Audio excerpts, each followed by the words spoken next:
এখন ইন্ডিয়াতে সহজে ভিসা হচ্ছে, এরপর এই ভিসাগুলো দিয়ে অল্প টাকায় কলকাতা যাচ্ছে, কেউ কলকাতা থেকে ট্রেনে চেন্নাই বা বেঙ্গালুরু বা হায়দ্রাবাদ অথবা কাঠপাট্টি চলে যাচ্ছে।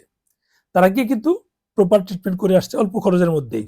যাতায়াত খরচে ধরেন 2,000, 3,000 বা 5,000 হলো, কিন্তু চায়নাতে গেলে 60,000 টাকা 8,000 লাগবে। এটা কে দিবে?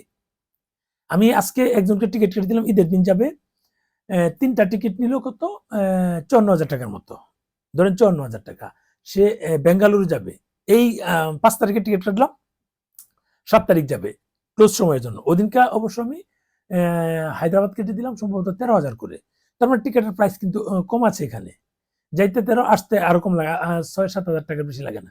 20,000 টাকার মধ্যে আমি 2.5-3 ঘন্টার জার্নিতে চলে যাই। আবার একই জার্নিতে চায়না গেলে আমার 50-60,000 টাকা লাগে, 2.5 ঘন্টা 3 ঘন্টার বা 3.5 ঘন্টার জার্নি। এই হচ্ছে অবস্থা। যদি গভর্নমেন্ট অন্যান্য বিষয়ের কিন্তু এগুলো যারা ট্রিটমেন্ট করতে হবে তাদের তো প্রবলেম নেই, তাদেরটা সহজ করতে পারে।